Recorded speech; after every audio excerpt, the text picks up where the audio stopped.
Tonight we have a star introducing a star. That is, we have Howard Gardner introducing Sara Lawrence-Lightfoot.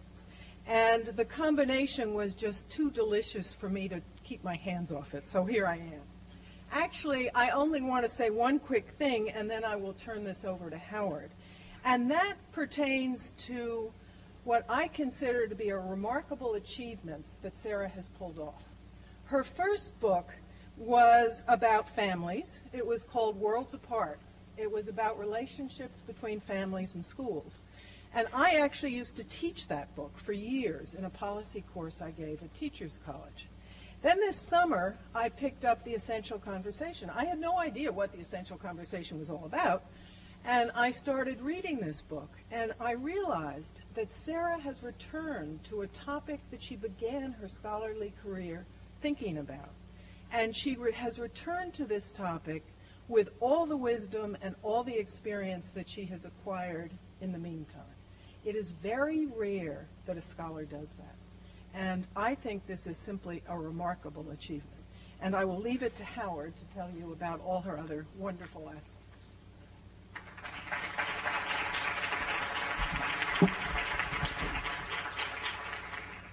Thanks, Ellen, and thanks to all of you.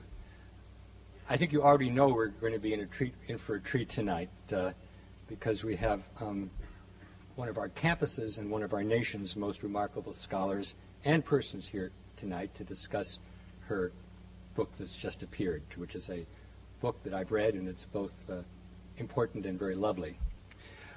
First, though, I want to talk about something which is bittersweet, and that is, as some of you know, for the last 9 years, Dottie Engler has been the maestro of a remarkable event, which is called variously the Ed School Forum, the Asquith Forum, the Harvard Forum. It's a gathering, typically at 6 o'clock on a weeknight in this room, where Dottie has brought some of the most important thinkers in the world, many in education, many not in education. One year, I remember that after you did 43, Dottie, they finally said that was enough for 1 year, but it's been an incredible parade of individuals. Just thinking about last year, two remarkable people who most of us would never have gotten to see, Susan Sontag and Umberto Eco, both spoke to rooms which were filled with curious people to meet these intellectual celebrities. I had the chance to interview various people as part of the forums, including Antonio Damasio, Steve Pinker, and E.O. Wilson, all of whom I had lots of questions I wanted to ask, and this was a chance to do it. And two of the most memorable forums were ones where Sara was up here talking to Anna Devere Smith and to Studs Terkel. And Studs Terkel, you could have heard a pin drop. Everybody was just on the edge of his feet because, you know, whoever thought they'd get to see Studs Terkel here. Dottie set a remarkable standard, and she put a unique stamp on the forum. They really became uniquely hers. So I want to salute, and this is my effort to be alliterative, an incomparable, irrepressible, and irreplaceable impresario of intellect,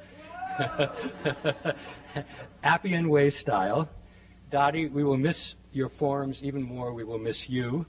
And I hope all of you will join me in thanking Dottie for what she's given to the school, to the community, to our minds, and to our spirits.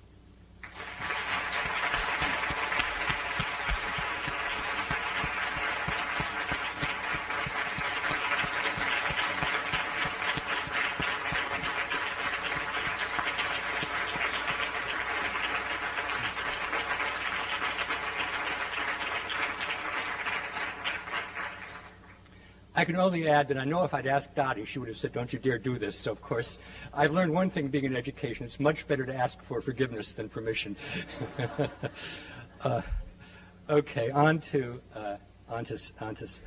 tonight's presentation. I have a confession to make. I'm very honored to have the opportunity to introduce Sara, but I'm also intimidated. And those of you who know me know I'm not typically intimidated.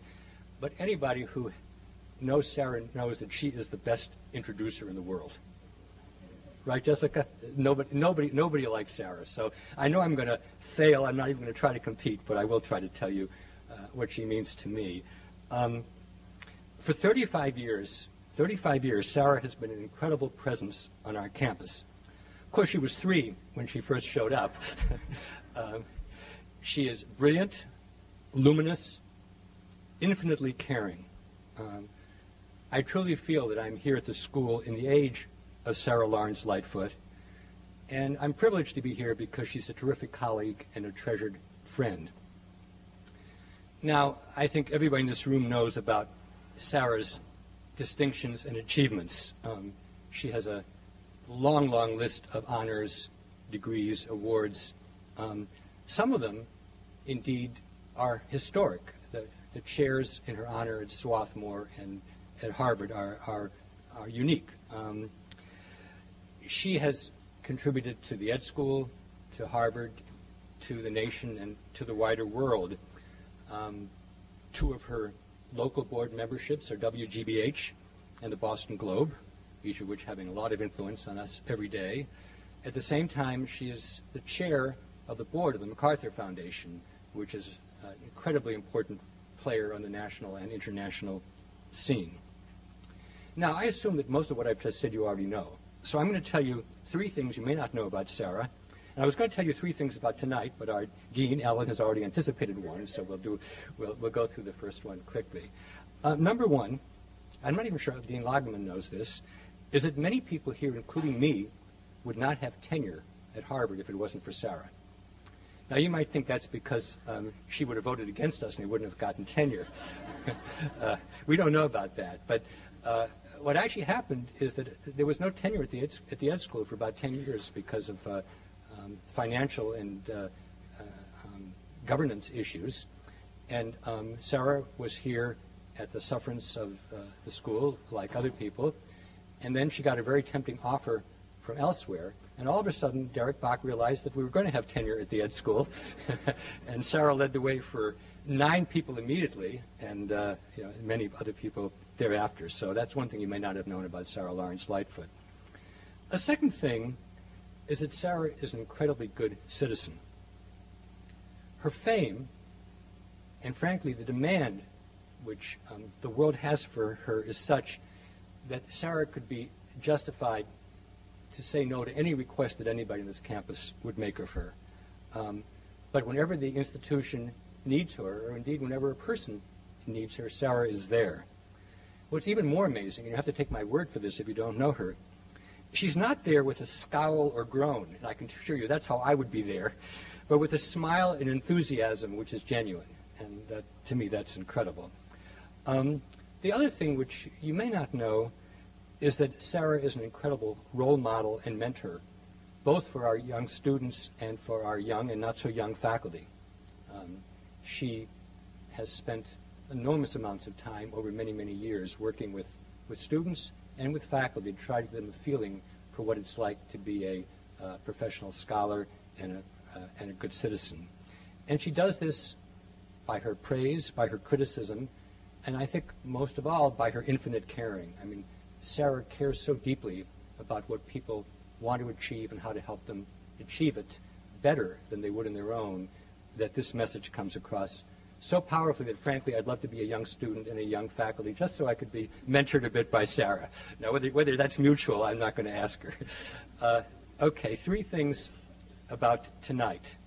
If you haven't known Sara's work before, and these are important to keep in mind. First of all, as Dean Lagerman said, in this new book, The Essential Conversation, Sara actually returns to her original scholarship of 25 years ago about the relationship between families and schools, or as the way I think about it, the relationship between individuals and institutions, an issue which, as one gets older, becomes more and more important, and I know that's something that Sara is deeply, deeply engaged in. Second of all, this book contains lovely examples of the method which Sara developed with Jessica Davis of portraiture in the social sciences. Sara does it in a way which we are well advised not to try to imitate, but you will see the vivid images and the personages and the encounters that she has developed in the book, and it's no substitute for reading the book, which is filled with much, much more than she can talk about in 45 minutes. The final thing is a point about the liberal arts. I've always felt that what was special about the liberal arts is that the questions that you ask are really as important, if not more important, than the answers that you come up with. It's coming up with good questions, with good issues, that really is the mark of somebody who is a practitioner of the liberal arts. Now, Sara estimates, and I'm sure this is not hyperbole, there's 100 million parent-teacher conferences in this country each year. And probably most of us have been involved in these in one way or the other. But to my knowledge, nobody has taken a look at these conferences seriously, in depth, qualitatively, to try to understand what it means for the participants, the parents and teachers, often the children. Sara will talk about the role of the children. And as she points out, those invisible presences, which is our own memory of our own parents and of our own experiences as students. And I think I can safely say that even though many of us take these conferences totally for granted, I mean, they're just part of life, I don't think anybody who reads this book will ever think about the whole phenomenon of a parent-teacher conference in the same way. And it was to ask the question, what's really going on there? That was the great catalyst for this book. More than enough for me. Join me in welcoming a true original in our midst and a gift to our institutions and our time, Sara Lawrence-Lightfoot.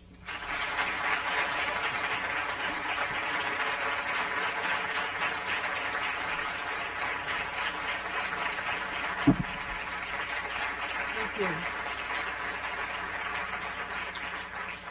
I absolutely loved listening to Howard talk about me. It is rare, I must say, that we get to hear our colleagues talk about our work. It's sad, but it's rare. And I just thank you, Howard, for these obviously very heartfelt and lovely things that you said about me. I thank Ellen Lageman, our dean, for your wonderful welcome and hospitality, and for using my first book in your own courses for so long at the center of what you were doing. And I also, of course, want to add my thanks to Dottie Engler for the extraordinary and masterful way in which you've put these forums together. The title of my talk this evening, The Essential Conversation, 3 Parables. And I want to begin with 2 potent autobiographical reflections that actually begin my book. When I was 7 years old, and in the 2nd grade at a rural 2-room schoolhouse in Apple Orchard Country, northwest of New York City, I contracted an exotic disease called Sydenham's chorea. Difficult to diagnose and rare in young children, the doctors only agreed that I could be treated at home rather than in the hospital because they trusted that my physician mother would care for me with a double dose of doctor's judgment and mother's love. For 3 months, I stayed home in bed trying to conquer the subtle infirmities of this illness, which expressed itself in physical symptoms of weakness and dizziness and the emotional signs of anxiety and depression. I was nursed by my maternal grandmother, a former school teacher who brought me trays of food and worked with me on my lessons. My grandmother's homeschooling in those 3 months was more strict and demanding than any curriculum that I have had before or since. My friends were allowed to visit very occasionally, but only if they promised to stay for a few minutes and be very quiet. For a while, I enjoyed all of the attention, my parents' solicitousness, my siblings' anxious concern, but very soon the sedentary quiet life got very old. I missed my friends, I missed the group life and at school, the hustle and bustle, the scheming and competing, the rules, routines, and public rewards for work well done. And I worried a lot about whether I would lose my place socially and academically. Slowly but surely, I recovered and returned to Mrs. Sullivan's classroom, first for half days, and then weeks later for a whole day. One afternoon, when my parents came to pick me up early, Mrs. Sullivan walked outside with me to await their arrival. a gesture that made me feel immediately important and anxious. I remember her hard hand on my shoulder as she steered me down the stairs. I recall the way she kept clearing her throat nervously as my parents unfolded themselves from the car and made their way towards us. Her greeting was strictly ceremonial. She moved quickly to her main point. She wanted my parents to know that my 3-month absence had severely compromised my academic progress. She did not think that there was any way that I could make up for lost time, that it would therefore be necessary for me to repeat the 2nd grade. But that wasn't the worst of what Mrs. Sullivan had to say. She also thought that my parents had to face the fact that I might not be college material. All of this was said in front of me, actually far above my head, so I had to strain my neck back to look up at her face. Her voice stern and hard, her expression flat. I couldn't believe my ears. My heart was pounding hard against my chest. This was shocking news, so unfair, so wrong-headed. I am sure that my parents felt the same way, but what I remember most from this story was not Mrs. Sullivan's wounding words, nor the knot in my belly as I heard them. The most vivid and lasting image was my parents' response, a reaction that lacked all of the clarity and courage that I was used to from them. At that moment, they were not their usual strong selves, fiercely advocating for me. They were like I had never seen them before, tentative and awkward. They listened, demurred, but didn't disagree, and made a quick exit. All the way home, I waited for their outrage, for their defense of me. Instead, they were silent, probably biding their time until they could find some private moments together when they could confer and come up with an appropriate collective response. By dinner time, they had emerged from my father's study, their expressions upbeat, their outlook optimistic. They were saying that they knew I was very intelligent, capable of being a great student, and certainly capable of going to college and beyond.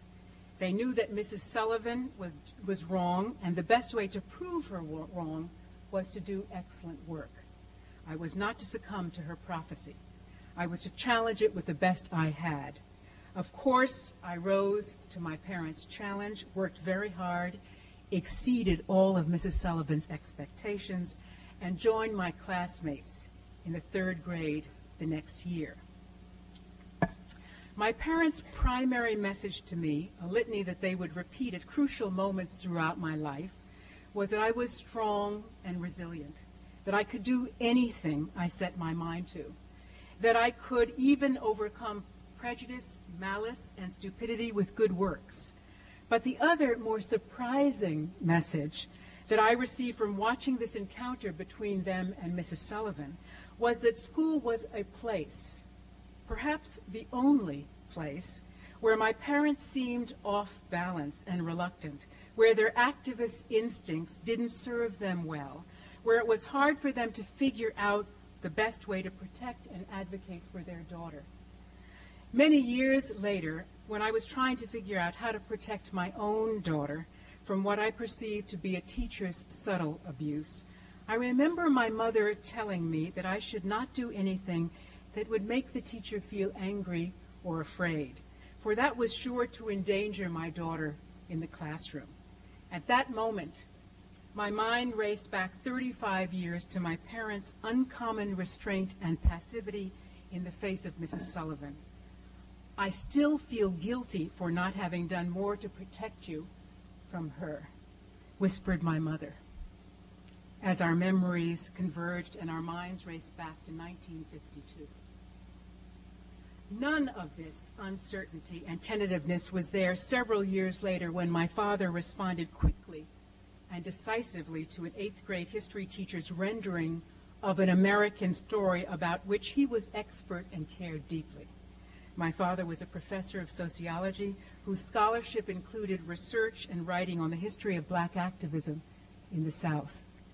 In my 8th grade citizenship education class, Miss Shopper, her pale face caked with powder, her eyebrows drawn on with black pencil, wisp of white hair escaping from under her red wig, taught us that Abraham Lincoln led the country in the war between the states and that the battle had nothing to do with slavery.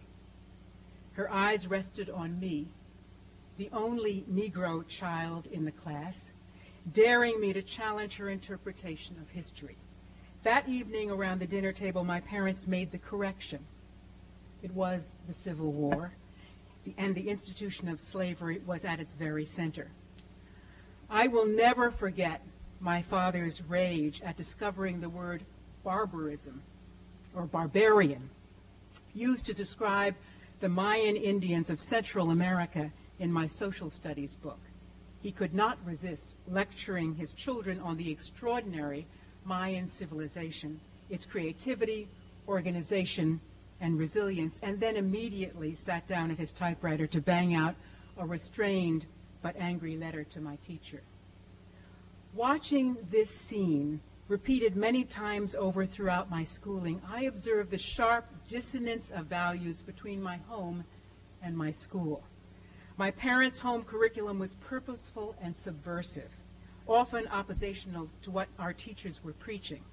When the infractions were minor, merely a matter of interpretation or honest error, then my parents would quietly make the corrections at home. They picked their battles very carefully. But when our teachers said something that my parents considered blatantly misleading or hurtful to their children, especially when they considered the message harmful to all the children in the class, they would speak up. Since I knew my parents well and knew the things they cared about, peace, justice, fairness, dignity, I would occasionally hide my teachers' ignorance and prejudice from them. As an adolescent, I did not always welcome their challenge and activism on my behalf. The fire and fury I had hoped for from them in second grade felt intrusive by junior high school, when I was determined to define my identity and independence. Everyone believes that parents and teachers should be allies and partners. After all, they are both engaged in the important and precious work of raising, guiding, and teaching children. Whether researchers are identifying the critical variables related to school improvement, or practitioners are preaching about the roots of high student achievement, productive relationships between parents and teachers are seen as necessary and beneficent. But more often than not, the reality of family-school encounters is sharply different from the benign rhetoric. In this ritual, so friendly in its apparent goals, parents and teachers are racked with high anxiety. In this scene marked by decorum, politeness, and symbolism, they exhibit gestures of wariness and defensiveness. In this dialogue where the conversations appear to be focused on the child, adults often play out their own childhood histories, their own insecurities, even their own primal fears. In this encounter, where the content seems to be defined by individual stories, there is embedded a broader cultural narrative. The essential conversation then focuses specifically on the drama of the parent-teacher conference, as Howard said, a twice-yearly ritual that takes place in schools across our country and estimated 100 million times a year. Examining the dynamics and paradoxes of this complex relationship and illuminating the ways in which this tiny microcosm of parent-teacher dialogue echoes broader social and cultural themes that shape the socialization of our children. As both Ellen and Howard talked about it, I've had a long fascination with the theater of this essential conversation, with its substance and its symbolism, with its text and subtext, with its personal and public meanings. As a matter of fact, my first book, Worlds Apart, which was published 25 years ago, explored the bridges and boundaries between families and school, domains that had been, before that time, conceptually dichotomized by the social science literature. Two quite separate inquiries, one documenting socialization within families and the other education within schools. And I think that Worlds Apart broke new ground in charting the historical and institutional connections. It offered a structuralist analysis, cool and dispassionate, focused on institutions, not individuals. Now, after a quarter of a century, I'm interested in returning to this fertile ground for three reasons. First, because over the years, the educational landscape has changed substantially, creating a different set of conditions that I think have powerfully reshaped and complicated encounters between families and schools. Second, because I want to shift my focus and purview from the broader structural intersections to the more intimate and personal encounters between parents and teachers, seeing the complexities and subtleties from the protagonist's points of view, as being shaped not only by the institutions they represent, but also by their own histories, experiences, and temperaments. And third, as my opening autobiographical reflections suggest, my new book is in part an intimate and passionate self-exploration, an opportunity to bring to my analysis of families and schools the subjective filter of being a parent, an advocacy stance that inevitably both blurs and illuminates my view. Advocating for my own children and relating to their teachers has given me insights into how hot and passionate these interactions are, how loaded they are with desire, ambition, and fear, and how shaped they are by the idiosyncratic nature of the individual child and the particular chemistry of adult personalities. So for 2 years, I traveled around the country talking to dozens of teachers and parents and witnessing their encounters with one another. I still feel awed and thankful to these folks who were so generous and courageous in allowing me access to their intimate dialogues. I visited city, suburban, and rural schools, preschools, elementary schools, junior high schools and high schools, public, private, and parochial schools, hoping to capture as much variety as possible in the ways that parents and teachers come together on behalf of children. I chose to focus on teachers who are considered by their colleagues, administrators, and parents to be gifted practitioners, who are regarded as skilled, empathic, and caring in their dealings with parents.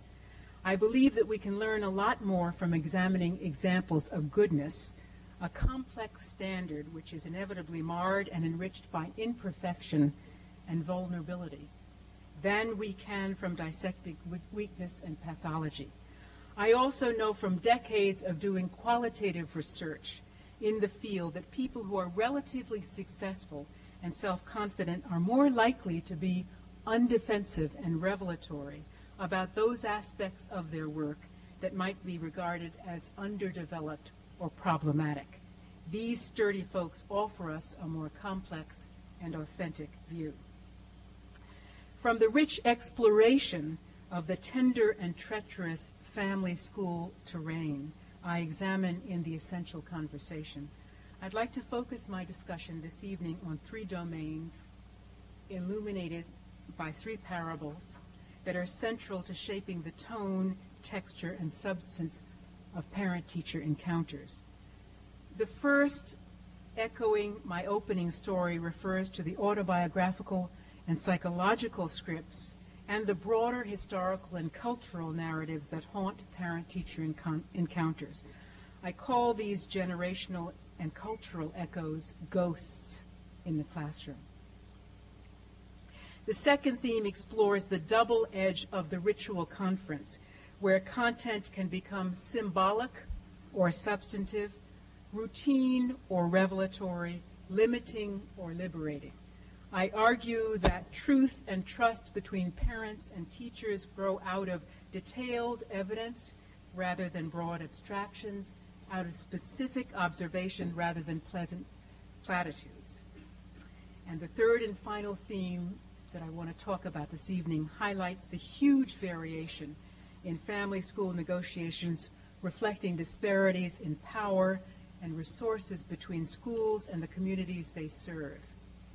The ways in which race, class, educational background, and immigrant status conspire to produce great contrast in the relationships that parents and teachers develop with one another. So let me start with the first parable, Ghosts in the Classroom. The parent-teacher conference is over. The father rises to leave and heads for the door. He touches the doorknob, then turns back abruptly with one final thought that he delivers passionately. And another thing, he blurts out, referring to a topic that was covered earlier in the meeting. That same thing happened to me in 5th grade, and I swear it's not going to happen to my child. His tone is threatening, his teeth are bared, his anguished outburst surprises even him. His passion explodes in defense of his child and in self-defense for the child he was. That's the parable. Every time parents and teachers encounter one another in the classroom, their conversations are shaped by their own autobiographical stories and by the broader cultural and historical narratives that inform their identities, their values, and their sense of place in the world. These autobiographical stories, often unconscious replays of childhood experiences in families and in schools, are powerful forces in defining the quality and trajectory of parent-teacher dialogues. There is something immediate, reflexive, and regressive from both parents and teachers about their encounters with one another, a turning inward and backward, a sense of primal urgency. The parents come to the meeting, sit facing the teacher in the chairs that their children inhabit each day, and they begin to feel the same way they felt when they were students, small and powerless.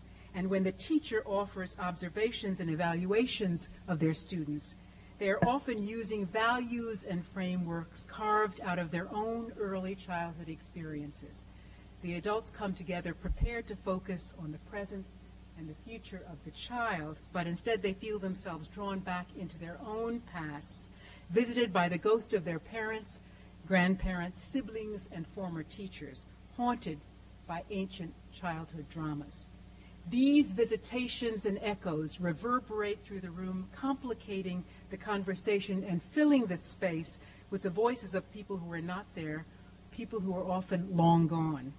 The doorknob phenomenon, a typical but surprising aftershock of the visitation of ghosts during the conference, is evidence that parent-teacher dialogues are imprinted with ancient psychological themes, that conversations reverberate with intergenerational voices, and that part of the power of these ghostly appearances is that they are usually hidden from consciousness. These generational echoes for both parents and teachers are double-edged. They are sources of both guidance and distraction, insight and bias. They sometimes lead to important breakthroughs and discoveries in the conversation, and at other times force an abrupt breakdown and impasse. But for the most part, these meta-messages remain hidden, inaudible, inarticulated.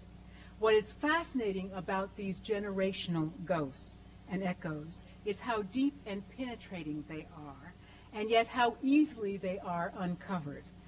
Given a safe place to talk about their lives and their work, and an attentive and respectful listener who is genuinely curious about their experiences, people discover, often for the first time, their early roots of their current preoccupations and actions.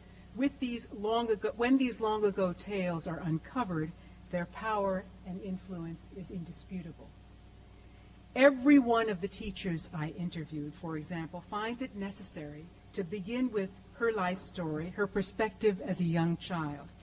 Interestingly, most of the teachers' references to their childhood stories refer to traumatic and painful experiences rather than memories of triumph. And these have a huge impact on how they work with their students and build relationships with parents. As a matter of fact, several teachers speak about how their work offers them the chance to undo early traumas in their lives, a chance to, as one teacher put it, heal myself. The lessons here are subtle and complex, suggesting both expressivity and restraint.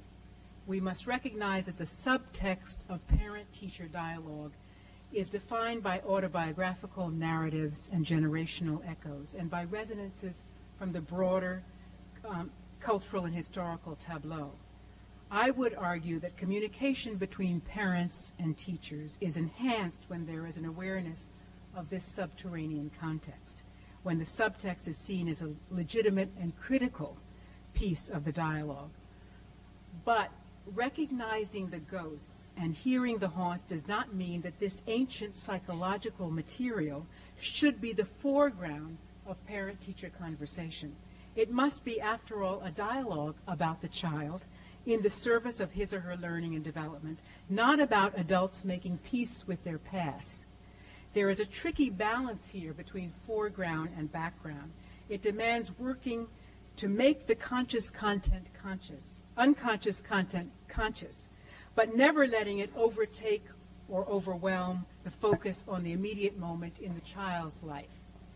One teacher's wisdom changes the metaphor from doorknobs to sound waves and captures the nuance of this balancing act. She says, remember that when parents come to school and sit before you, their minds are working on a double channel, and so is yours. On channel 1, adults speak rationally and clearly about the young person for whom they are responsible, and on channel 2, they relive scenes and haunts from their early childhoods. You should be aware of the noise on channel 2, but it should never drown out channel 1. The second parable, hiding behind the ritual. As he sits in the first parent-teacher meeting of the year for his son who is in 3rd grade, Andrew Green tries to push the teacher past her ritualistic reporting, past the usual platitudes that tend to define the cautious first encounters. In the opening minutes of the conference, he hears what he already knows and what he expects, and he grows impatient. All they are doing, says Andrew, is hiding behind the ritual reciting of facts. He holds up his hands above his head. They are starting way up here saying all the stuff that is already observable to me. I'm trying to get them to be more descriptive of what's going on, to move beyond the abstractions and bland, empty platitudes. In other words, I want to know what the teacher has observed, what leads her to make these judgments, and I want to know how these judgments stack up relative to what set of expectations. End of parable. Parent-teacher conferences are highly ritualized events, and like most rituals, the form and content can become symbolic or substantive, routine or revelatory, limiting or liberating. In other words, rituals, I believe, are always double-edged, offering a structure and a routine that can inhibit expression and mask feeling, or providing a framework and safe place for authentic dialogue.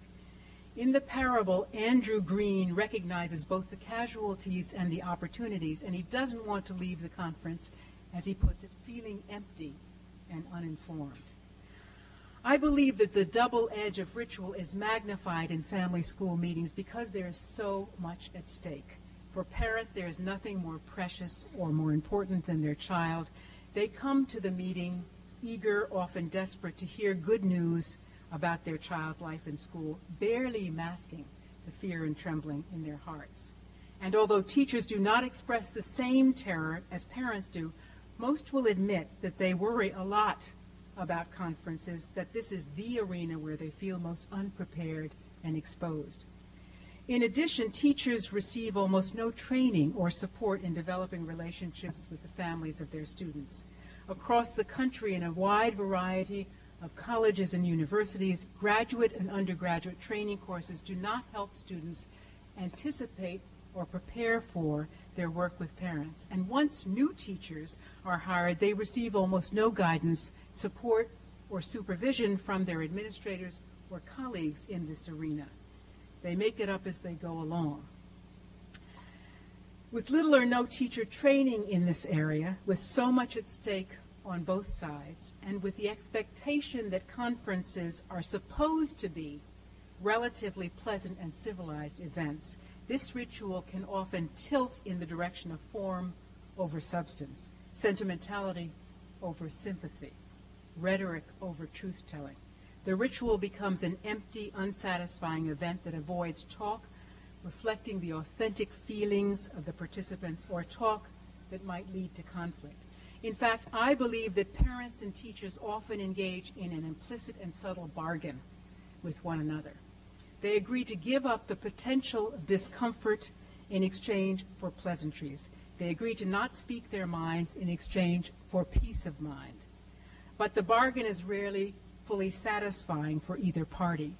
Rather than the ease and comfort they bargained for, parents and teachers are left feeling a chronic disappointment, left knowing that they have wasted each other's time and not learned what each has to offer in support of the child. John Dewey's admonitions, written at the turn of the last century, still ring with relevance and poignancy as he speaks about the conditions that are particularly critical to dialogues between parents and teachers. Dewey warns us of two major threats to productive parent-teacher encounters, echoing the urgency of Andrew Green's lament. First, Dewey speaks about the dullness and formalism that often characterize the ritual meetings between parents and teachers. All form, no substance. His words are biting. He says, "I believe that next to deadness and dullness, formalism and routine, our education is threatened with no greater evil than sentimentalism." Dewey's second warning offers parent and teachers a way to break out of the formalism and empty routines. He reminds us that the adults, parents and teachers, must stay focused on the child and his or her whole development. Claims Dewey, and I'm quoting, "Only through the continual and sympathetic observation of childhood's interests can the adult enter into the child's life and see what he is or she is ready for." That's mine, she, he is what he said. "And upon what material he could work most readily and fruitfully." Remember, it's a century ago. Dewey's voice, warning us of the potential casualties of routine and formalism and reminding us of the ways in which education must always remain child-centered, speaks about two very important lessons I learned in my research. First, in order for parent-teacher encounters to be productive, the ritual must not turn into routine. Trusting relationships between parents and teachers grow out of a freedom of expression and truth-telling that rail against the constraints and dullness of routine. Second, successful encounters are scaffolded by close observations of the child at home and at school, and a sharing of information that allows parents and teachers to gain a holistic view of the child.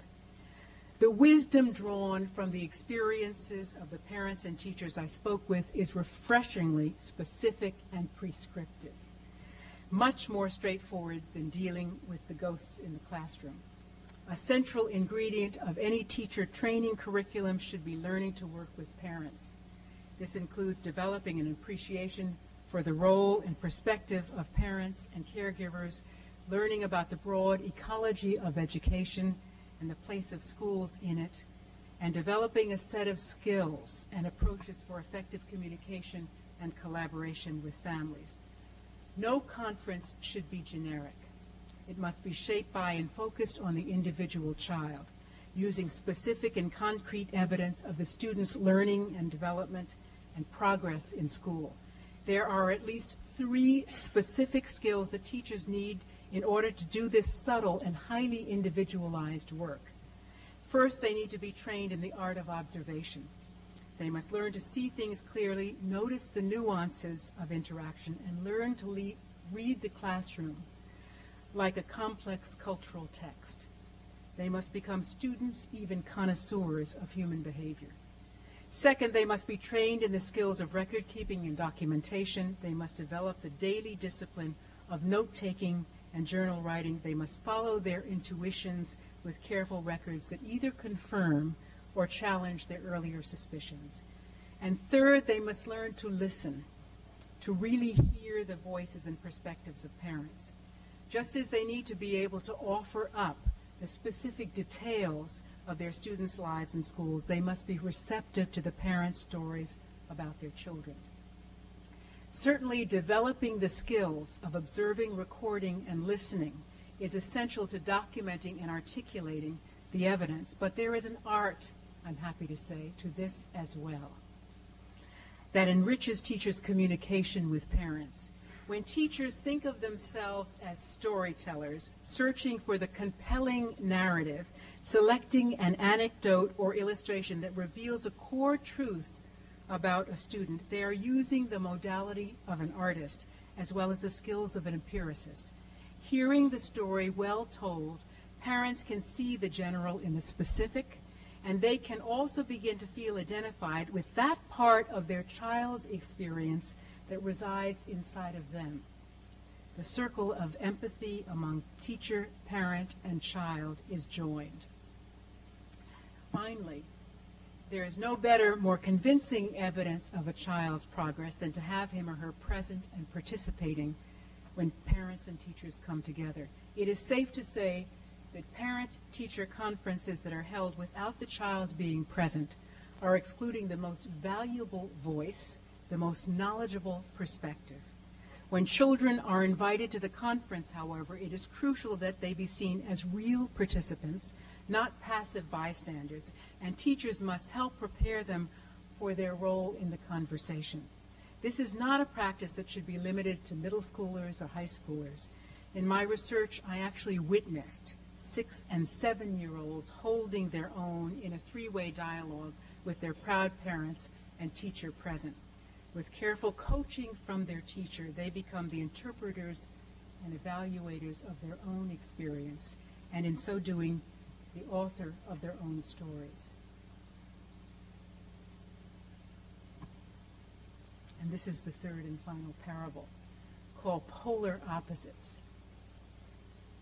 Molly Rose, a first-grade teacher, describes the striking contrast between two polar opposite schools as she moved from her first job in Winston, a rich suburban school just outside of Boston, to a brand new charter school serving poor black children in Cleveland.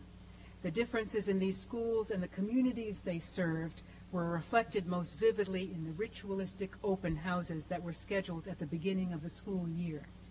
In Winston, says Molly, open house was a classic event. You know, she says, hoping that the description will strike recognition in me. The classroom looks beautiful, perfectly decorated for the parents. I read a script for my opening talk, then I rehearse it until I know it by heart, so I won't need to refer to it, and so it will appear completely natural. I stand up and I present for an hour. The parents listen and take notes.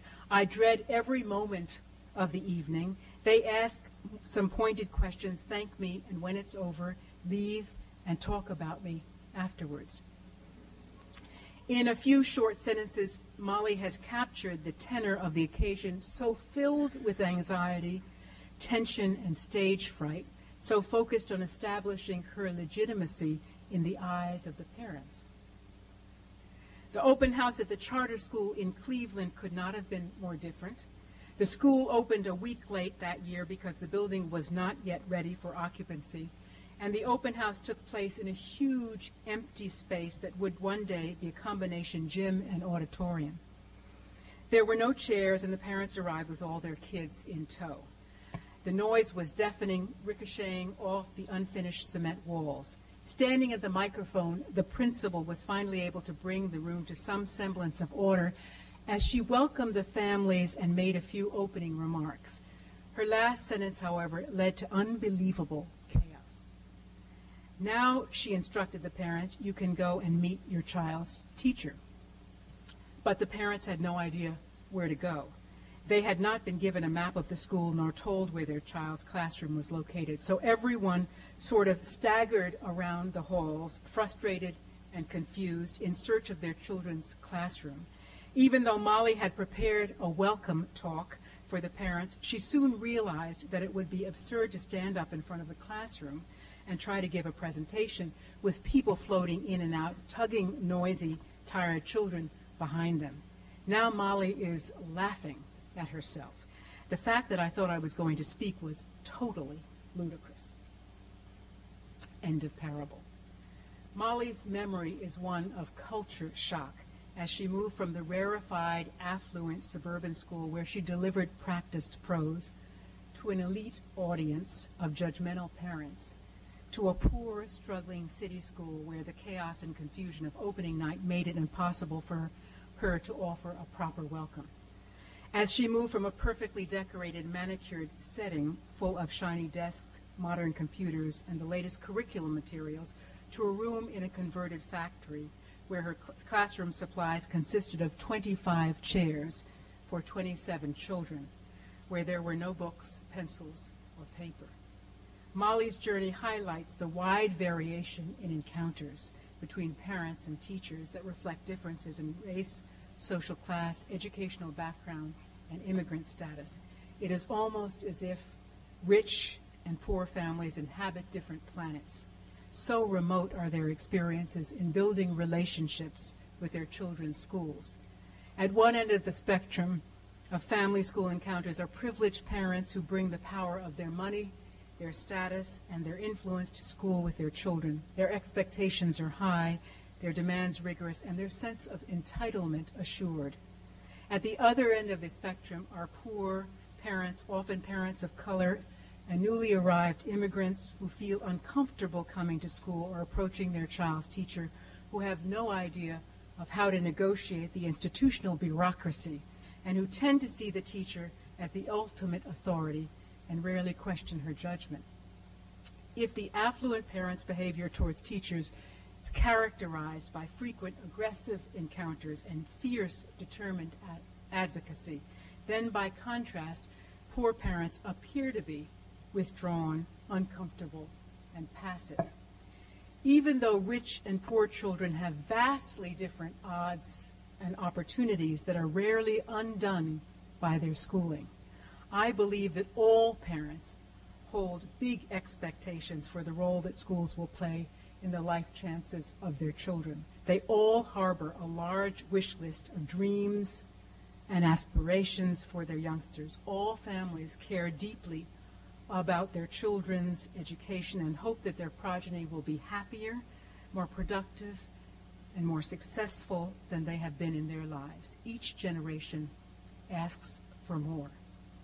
I believe that this is just as true in Cleveland as it is in Winston, despite the huge contrast in material and cultural resources. And all parents see the school as the primary vehicle for mobility in our society. They see a direct link between the child's achievement in school and his or her chances for a better life. It is fascinating that these large contrasts in power, resources, and knowledge of the system between rich and poor, black, brown, and white, and well-educated and illiterate parents lead to a similar impulse in teachers. In responding to these striking differences in parents' relationships with schools, teachers talk about the need to engage in parent education. The curriculum of this parent pedagogy in these very different settings is surprisingly similar. Maria Lopez, a third-grade urban teacher in a bilingual classroom, sets up monthly workshops with parents, first-generation immigrants from the Dominican Republic, San Salvador, Mexico, and Costa Rica, to give them guidance in how to build healthier families, how to problem solve, how to discipline their child, and how to communicate with their spouse. She believes that this basic training of parents will have an indirect impact on the acculturation and achievement of their children in school. Andrea Brown, a Montessori preschool teacher, describes her bi-monthly meetings with upper middle-class white families with whom she works as parent education as well. Like Maria Lopez, she takes a didactic stance. She reveals her values and she speaks about family issues that she believes are crucial to the optimal emotional and intellectual development of their children. In fact, Andrea makes a clear distinction between the conversations that take place in parent-teacher conferences, in which she is unlikely to have a position or preach a set of values, and the exchanges in the parent workshops, where she hopes that in making her own values transparent, she will encourage parents to scrutinize their own. These parent education efforts help us to realize that effective work with families, particularly those dialogues that cross the boundaries of race, culture, and class, cannot be contained in twice-yearly parent conferences. Parent-teacher meetings need to become more frequent, and they need to be supplemented and enriched by other forms of contact and communication, including spontaneous exchanges at the classroom door, home visits, family workshops, weekly newsletters, emails, and websites. In fact, as Maria Lopez puts it, with my parents, the conference is definitely not where the action's at. I know you're not supposed to end it in a preposition at Harvard.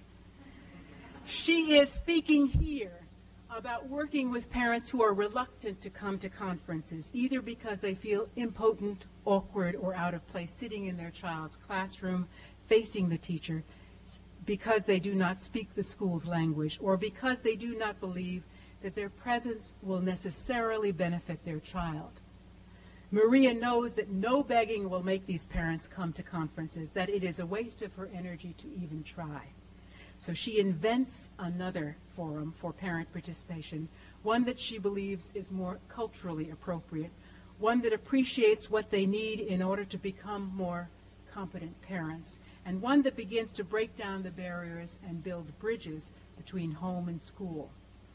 In Maria's bilingual classroom and in a diverse range of school settings, we recognize the ways in which the typical conference is in fact an unproductive vehicle for building relationships between families and schools, and we see the ways in which resourceful teachers create other arenas for conversation. They go to where the action's at. All of the ways in which teachers calculate distance, offer access, and mark boundaries with parents are influenced by at least two important historical and cultural themes, and I'm drawing to an end here. First, as U.S. citizens, we have had and do have great expectations for the role our schools will play in developing and educating our children and in creating a better, healthier society. We've developed a wish list that social historians tell us is more extravagant than any other society's aspirations, one that has grown more ambitious over the last century, and one that I think is both overwhelming and, I believe, unattainable for any single social institution. Second, we North Americans have a somewhat schizophrenic view of schools as vehicles for mobility and equality, and as institutions designed to maintain the status quo and reify the social hierarchies of our society. These larger cultural messages of daunting aspirations and conflicting views on educational access, opportunity, and equity get imprinted on parental expectations of schools and on teachers' perceptions of their roles and responsibilities. The distal effects of these broad cultural currents and priorities distort and confuse the proximal spaces where the dialogues between parents and teachers occur. So we come full circle, returning to the opening tales of Mrs. Sullivan and Miss Shopper, my 2nd and 8th grade teachers, to dialogues spooked by autobiographical ghosts and haunted by the historical scripts of the 1950s, to rituals full of prophecy, avoidance, and formalism, to distorted and silenced conversations across the chasms of race, culture, and class. The 3 parables that have framed my talk this evening offer us an interior view of individual stories forged at family school borders. We witness the agency, knowledge, creativity, and strategy that help to build bridges and nourish relationships. And we hear the fear, defensiveness, and passivity that lead to asymmetries of power and the marking of boundaries between families and schools. But developing and sustaining productive dialogues on behalf of children require that we also shift our purview and widen our lens in search of the broader institutional forces, cultural narratives, and historical scripts that frame and distort parent-teacher conversations. Inquiry and intervention, research and practice, empathy and engagement between these two great monoliths of socialization must be informed by this dialectical micro-macro perspective, by this intimate and public view of the ecology of education. Thanks very much.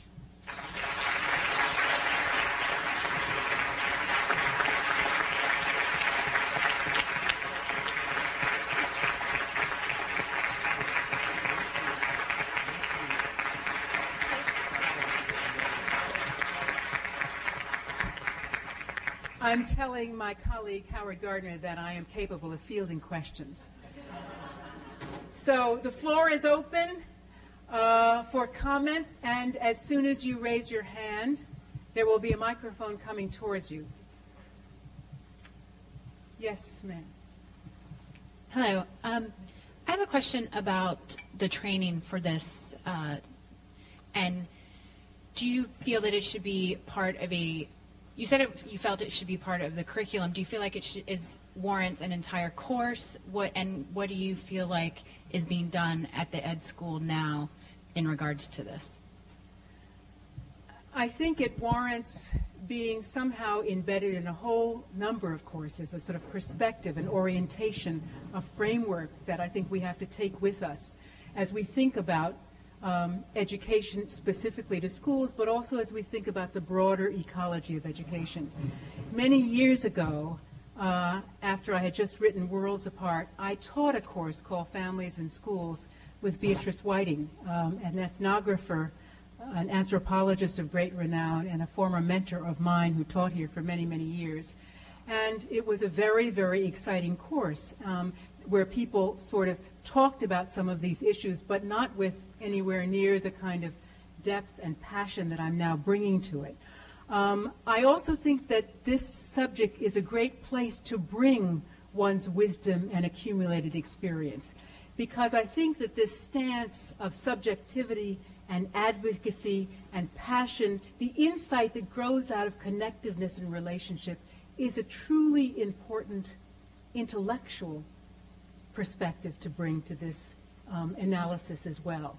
So I think there need to be courses. I know that there is a module here taught by, I don't know who at this moment, but I think that has been taught that looks at the encounters between families and schools in sort of an institutional and cultural way, and I would support any more courses that did that as well. Valerie. We only ask that you use the microphone so that the people who watch it on TV. Yes, you talk about involving the child, and you speak about 7- and 8-year-olds.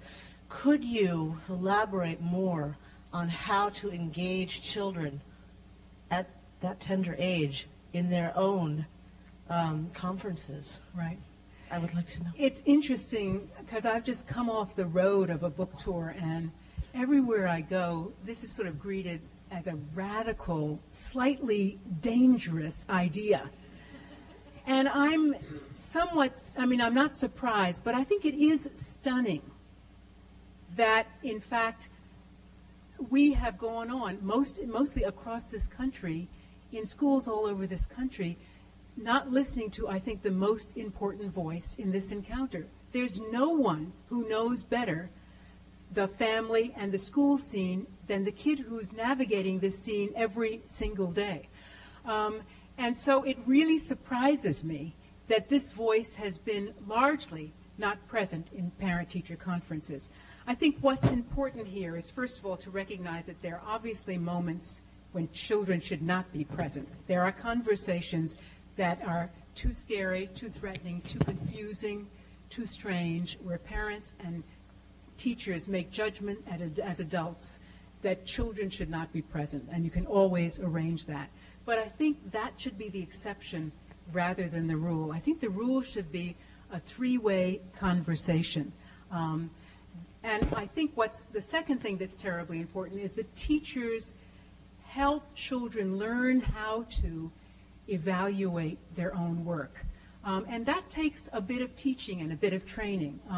And to help children recognize how to look honestly and candidly at their own individual work and then to speak about it to an audience, a most important audience of people, it seems to me, is an incredibly educative experience. I think many of us enter middle age not knowing how to do that, not knowing how to look at the work we do with a kind of discernment and reflectiveness, and then how to talk about it in ways that can be meaningful to the adults who then can help support us in growing and learning further. So I think that's a critical piece that I didn't talk much about here, but teachers who do this work well, in fact, work very hard with children in preparing them to become really major voices in this conversation.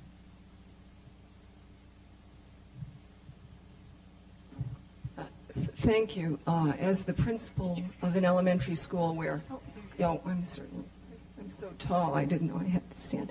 Thank you. As the principal of an elementary school where children lead conferences twice a year, I applaud you and agree with your remarks. But recently I'm in a very poor school. Where is it at? I want to know that. So please, the at.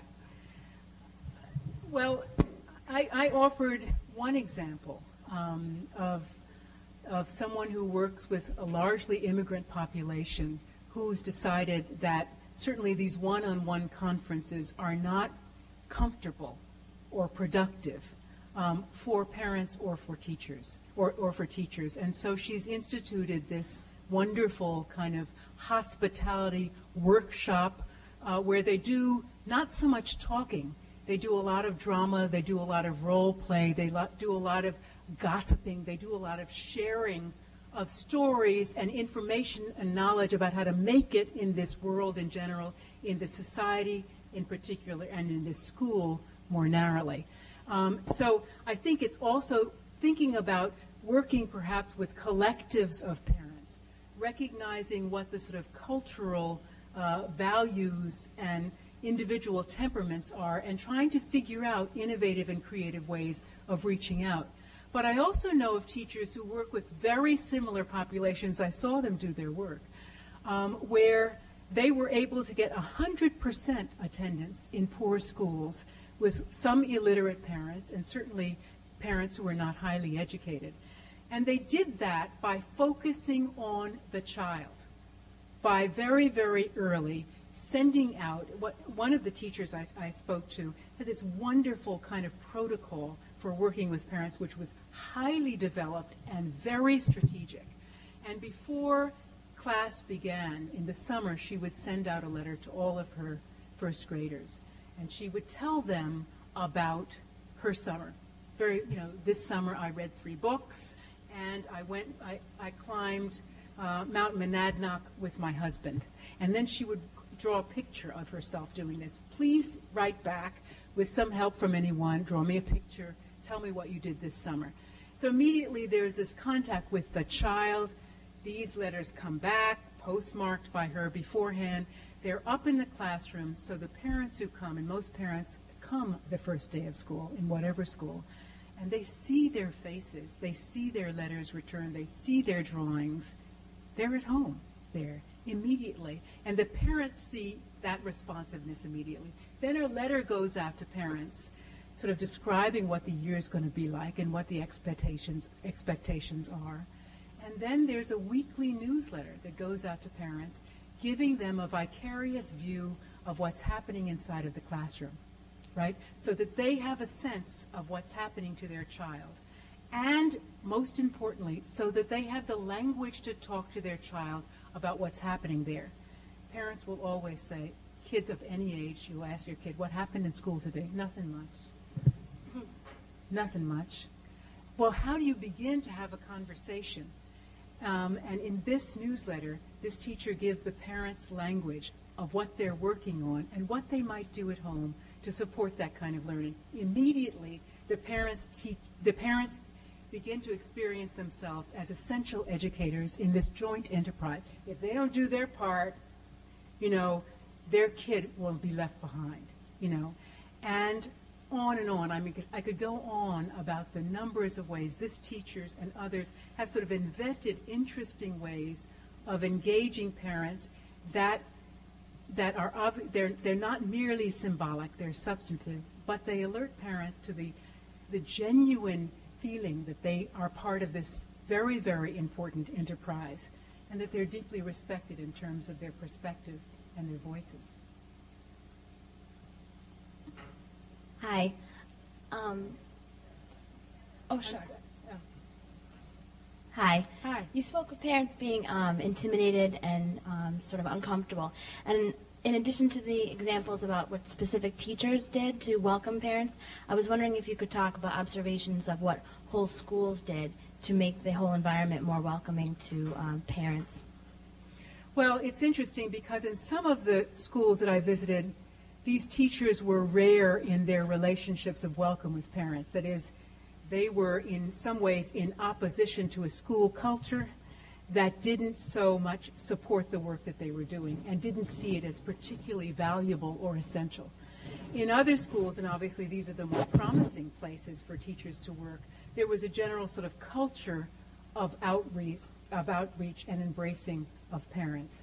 And so I think there, administrators and teachers see their work as supporting, administrators and leaders of these schools see their work as supporting teachers in figuring out how to best serve this parent community. One of the things that everyone talked about is how local culture is so important in terms of determining how you fashion and shape parent-teacher conversations and dialogue. And experienced teachers and administrators are good in helping new teachers figure out how to sort of relate to this parent community and support and guide them in doing that well. So there was in schools where there is support of these productive parent-teacher encounters, there is this kind of mentoring by heads, by principals, and by experienced teachers of younger teachers in responding to local culture. I also think that very early on, and I saw this in a couple of places, school heads had open houses for parents where they didn't just sort of say, this is who we are, but they also talked about the ways in which parents could be most effective in working with teachers, the kinds of questions they might ask, the kind of information that was due them, the kind of ways in which they might participate. And so those sort of strategies for getting the conversation going were made transparent and visible by the principal. It wasn't just welcome, come anytime, but when you come, these are the ways in which your engagement might be most productive. It's also important to say that these principals were pretty brave in saying, these are the places where we don't want you, right? These are the places that really are about the professionalism of the teacher and the kind of arena where we are the experts. And that obviously, you have to be pretty courageous in saying that. 2 more questions, please. I'm just wondering, in discussing this, some of the things that you do hear parents talk about is going to see 6, 7 different teachers, having to wait. I'm wondering if you've encountered any schools that are working on an advisory system where teachers become advisors to anywhere between 10 and 15 students, and those conferences take place with the students, those teachers, and then there's more contact between all the subject area teachers so that it becomes a much more intimate relationship over a year where the teachers are actually getting to know the students and the parents much more intimately. I did see exactly that, and thank you for suggesting that. I just think it's terrifically important for at least one adult in every school to know a child, a student, very, very well. And that with the advisory system that you're talking about, that advisor feels that sense of responsibility to that child to get to know him or her well and gathers the information from the other subject teachers and has a sense of the whole development of the child. So I think that's terrifically important. Not that you skip, every 2 minutes from one teacher to the next teacher to receive scores. Right. I think this is the last question. Okay. You mentioned previously about being sensitive to the local culture, and I was wondering if you could address how teachers would face the challenge of including immigrant parents or language minority parents in this essential dialogue that you're talking about, when maybe per se they are very unaware of a, an ethnically diverse classroom where there's so many different cultures where you have to be sensitive towards how, would a teacher involve all of those different parents who come from such different backgrounds. And if you could just say a word about that. Well, I think that's obviously hugely challenging, and I think when that works best is when teachers recognize that they have to listen much more carefully, that a lot more time has to be spent listening, understanding, perceiving, receiving information from parents, and also trying to understand what the sort of cultural phenomena are that might either inhibit or strengthen the dialogue. In other words, a lot of the ways in which we sort of, what we might read as passive, what we might read as withdrawn, what we might read as resistant, may not be that at all. These might be cultural expressions of other kinds of things. And I think it is imperative that teachers begin to learn those kinds of values and priorities of the cultural groups of students in the classroom in order to be able to have a meaningful conversation. I certainly saw teachers do that well. I think all teachers learn how to work with a group, and the best teachers learn the individual children within the group. And part of what individual identity is about is obviously where people come from, their cultural background and perspective. And so teachers often learn how to work with parents through becoming very familiar with and knowing their children very deeply. And children can be an extraordinary bridge here and interpreters between parents and teachers. I saw so often teachers asking children, should I talk to your parent about it? And children saying, no, this is, I'm thinking of one child in a class whose parents were recent immigrants from the Dominican Republic, and who were deeply religious Pentecostal folks who didn't want their children dancing or singing in the classroom. And I witnessed this classroom experience where there were these artists in residence who had come to do what they called a respect dance in the class, where the children were sort of enacting experiences of respect with one another. And the child knew that she shouldn't and dance, and the teacher knew that the parents would not want her to dance, so she sat out. But this was several weeks that they were working on this drama and on this dancing. And she admitted to the teacher that she very much wanted to dance. And so the teacher said, well, maybe I should talk to your folks about it. So the child knew exactly, no, I will talk to my father, who will then talk to my mother, who will then say yes.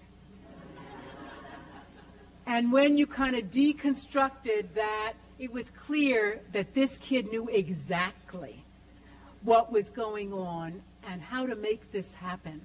And lots of teachers of immigrant children talk about knowing the child, and the child is not only bridge, but is the most experienced translator of the cultural phenomena that are before them as they make this transition from home to school. Thanks a lot.